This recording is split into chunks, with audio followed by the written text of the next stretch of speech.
Takht-e-Sulaiman, a view across 5,000 years. One day in 1995, at 3,487 metres above sea level, I sat with my friends, Haroon, Great Habib, Saifu and Saeed on the summit of Takht-e-Sulaiman, the throne of Solomon, and looked toward the plain below. Below us stretched the vast expanse of Dera Ismail Khan, reaching toward the silver thread of the Indus River.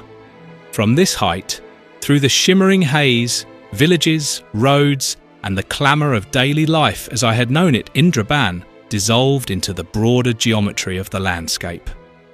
Only the great shapes remained, rolling mountains and low hills, one after another, the curving rivers issuing from the Sulaiman Range, the mountain's long shadow, and the slow shift of light across centuries.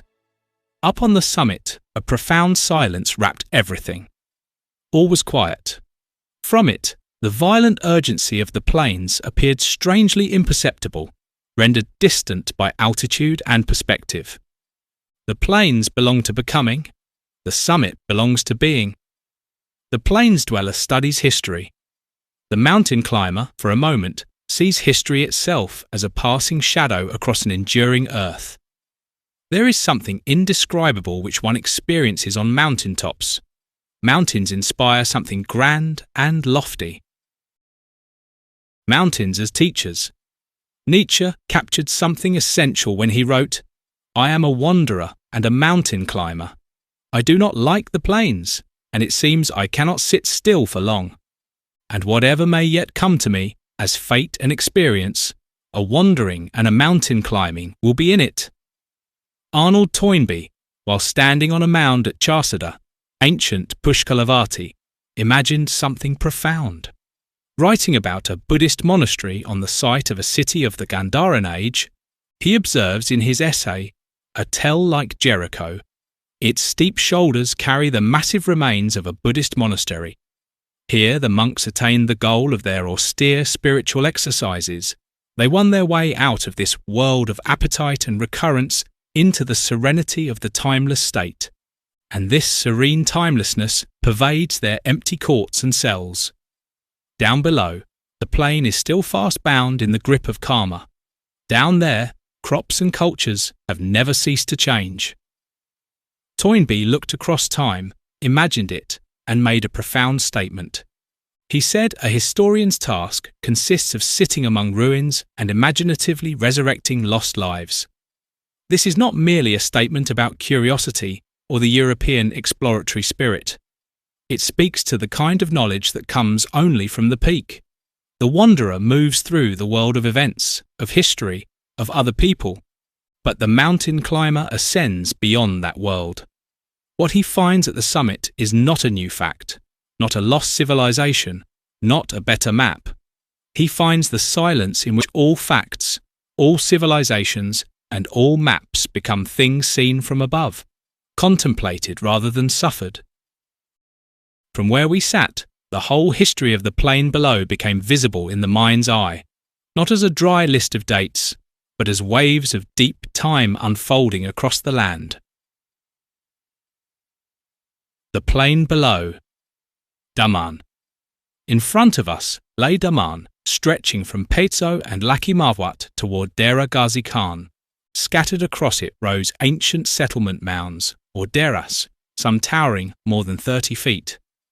19th century British explorers such as Alexander Cunningham and Henry Walter Bellew documented these as the ruins of forgotten cities. Near Chodwan, the site of Yandi Baba has yielded terracotta figurines and pottery from the early centuries of the Common Era, testimony to a Buddhist or Hindu presence before the spread of Islam. Along the Indus stand the fortress temples of Kafir Kot, Fort of the Infidels, a name given by later Muslim conquerors. Built by the Hindu Shahi dynasty, which ruled the northwest from the 9th to the early 11th century CE, these structures featured distinctive arched niches and carved stone. In 1005 to 1010 CE, Mahmud of Ghazni sacked the site, leaving marks of fire and siege still visible today. While his campaigns targeted Shahi strongholds, the wider population of Damaan likely included Hindus and Buddhists. British explorer G.T. Vinya later noted a mound near Musazai filled with Hindu idols. Behind us, the Gomal Pass cuts through the Sulaiman Range, a natural corridor between the highlands and the Indus Plain. This route is ancient. The Gomal River, Gomati, appears in Hindu scriptures, including the Padma Purana. Scholars suggest that waves of Indo-Aryan tribes may have moved through passes like Gomal around 1500 to 1200 BCE, bringing horses, chariots, and the Vedic hymns. Waves of history. And so, in imagination, the waves rolled across the plain below. Neolithic, circa 7000 to 2500 BCE. Far to the southwest, at Mehrgarh in Balochistan, farmers cultivated wheat and barley, herded sheep and goats, and lived in mud brick houses, the earliest agricultural settlements in South Asia. Closer to us, in the very heart of Damaan, lies Rahman Dheri, one of the earliest planned cities of South Asia. It flourished around 3300 to 1900 BCE, contemporary with the great Indus Valley civilization. Its grid-patterned streets, mud brick platforms, and pottery shards speak of a people who knew order, trade, and craft. Rahman Dheri is a precursor to Mohenjo-Daro, yet it remains lesser known, a quiet witness on the plains below Takht-e-Sulaiman. From our summit, we were looking down upon nearly 5,000 years of settled life. Aryan migration, circa 1500 to 1200 BCE.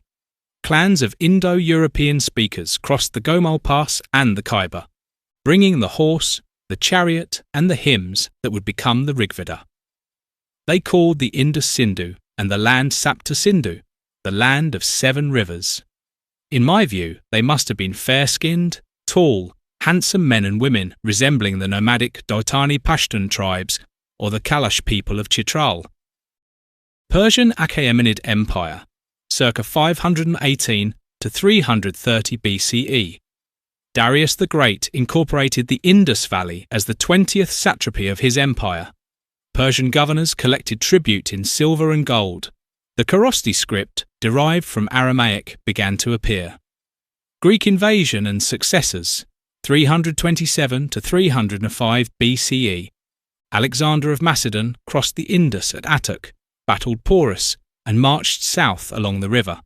His exhausted soldiers mutinied at the Hyphasis, Bes. Greeks and Thracians settled in the region as garrisons, the ancestors of today's small communities of Greek-descended Kalash and others. According to Herbert Benjamin Edwards, author of On the Punjab Frontier 1848-49, who himself visited Damaan after it came under 20 or so years of Sikh rule, the Dera mound west of Damaan on the Drazinda road could have been a Greco-Bactrian outpost. He suggested more such sites existed toward the Tank district. Accra in Benue was once such a Greco-Bactrian city. So Greeks in Dera Ismail Khan? Not highly unlikely.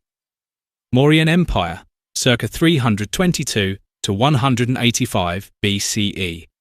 Chandragupta Maurya, and then his grandson Ashoka, ruled from Pataliputra. Ashoka sent Buddhist monks along the Indus, carving edicts on rocks. One still exists at Shahbazgari, not far from Damaan, in Kharosthi script. The Dhamma spread. Kushan Empire, circa 30 to 375 CE. Artisans from Gandhara carved the first human images of the Buddha in grey schist, Hellenistic faces, togas, and Buddhist mudras. The Kushans ruled from the Indus to the Ganges, minting gold coins that still turn up in the Dheras of Damaan. Hunnic invasions, circa 460 to 550 CE. The Hephthalites, White Huns, poured through the passes with fire and sword. They burned monasteries, broke images, and shattered the Kushan order.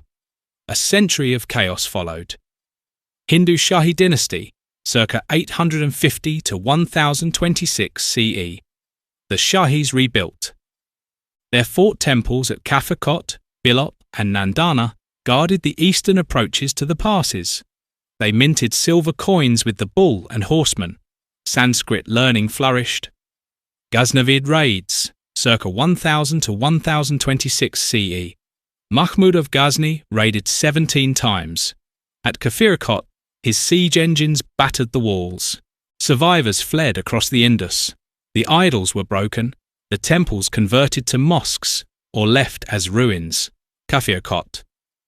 Mughal Empire, 1526 to 1739. The region became part of the Mughal Suba of Multan.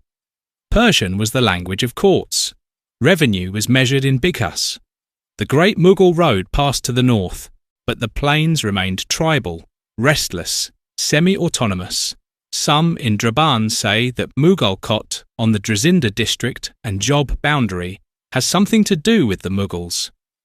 Durrani and Sikh rule, 1747 to 1849. Ahmad Shah Durrani claimed the region. Later, Maharaja Ranjit Singh's Sikh army, led by generals like Hari Singh Nalwa, extended Sikh governance into Damaan. Sikh Nishan flags flew over small forts. The British encounter. After the Second Anglo-Sikh War, 1848–49, the British annexed this land. Yet their encounter with Damaan and Takht-e-Sulaiman had begun decades earlier through explorers. In 1808–09, during Mount Stuart Elphinstone's diplomatic mission to the Afghan court of Shah Shuja, members of his party reached Damaan at the foot of these mountains.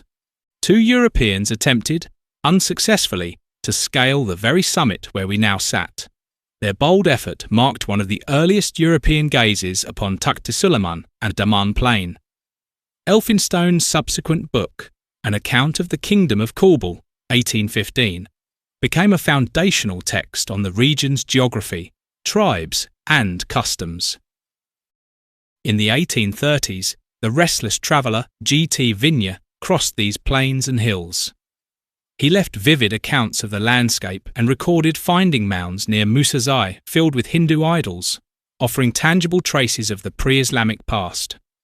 Later, in 1848–49, Herbert Benjamin Edwards, then a young British officer, served on the Punjab frontier. In his classic work, A Year on the Punjab Frontier, he described the Dera mound west of Damaan on the Drazinda Road as a possible Greco-Bactrian outpost and noted similar sites towards the Tank district.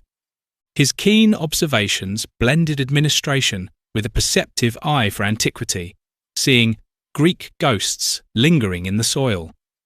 In 1884, Edward E. Oliver published Across the Border, or Patan and Biloch, a detailed portrait of the tribal world surrounding Dera Ismail Khan. Illustrated by J. L. Kipling, the book captured the clans, honour codes, raiding traditions, and fierce resistance to external authority that defined the region. Then came the systematic administrators and archaeologists, Alexander Cunningham, Henry Walter Bellew, and later Oral Stein. Armed with theodolites, cameras, and gazetteers, they surveyed, excavated the Dheras, documented ruins, and preserved artifacts, often depositing Hindu and Buddhist idols in museums. They labelled the area the Northwest Frontier, a phrase that long outlasted their rule. In Damaan and Drazinda, colonial structures rose as physical markers of this new chapter. Their accounts were inevitably shaped by the biases of empire, yet they remain invaluable. For the first time, much of Damaan's deep history was systematically written, photographed, and measured by men who signed their names to the page. Their records allow us, sitting here today, to see our own past more distinctly. The pattern of waves. Each wave arrived convinced of its permanence or destiny. Each dissolved into the next. The achievements and excesses of Persian, Greek, Kushan, Hunnic, Turkic, Afghan, Sikh, and British rule are real. Yet from the summit, they appear as transient movements against the vast stillness of the earth. This is the unique gift of the mountain peak. Down on the plain, one lives inside history, buffeted by its forces, wounded by its violences, shaped by its pressures. But from the summit, history becomes a spectacle, the slow, relentless march of peoples, the rise and fall of empires, the endless reweaving of the same human patterns under different names. The peak does not deny the reality of suffering or achievement. It places them in a larger frame. It whispers that the plain is for action, but the summit is for understanding. One last thought from the mountains. As the sun leaned westward and shadows lengthened across Damaan, I thought of all who had lived on that plain. The farmers of Rahman Dheri, drawing water in grid-walled streets nearly 5,000 years ago. Aryan herders singing hymns to Indra as they descended the Gomal. Persian tax collectors, Greek mercenaries, Buddhist monks of Ashoka's peace, Kushan merchants and artisans, white Huns with fire and sword, Hindu Shahi kings raising temples at Kafir Kot, Mahmud's horsemen, Mughal clerks, Sikh warriors, and British surveyors peering through theodolites.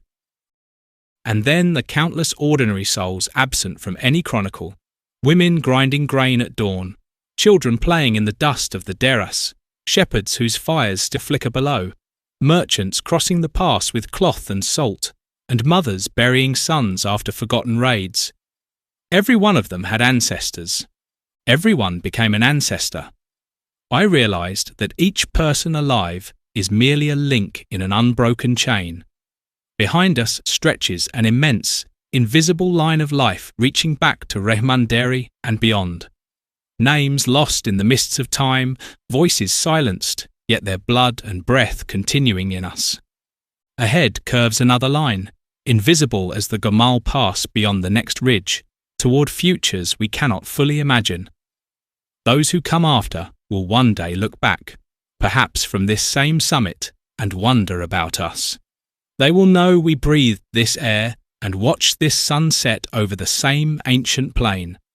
We will be unknown names to them, yet we will endure as a link in the chain. That, I thought, is the true nature of history. Not merely dates, empires, or the rise and fall of dynasties. Those are surface waves. Beneath them flows the deep, silent, stubborn current, the unbroken passage of life from hand to hand, breath to breath, parent to child, across 5,000 years and more. The mountain gives the perspective to see this. The plain gives the life that makes it matter. And the chain binds us all, past, present and future, into one long, mysterious and precious inheritance.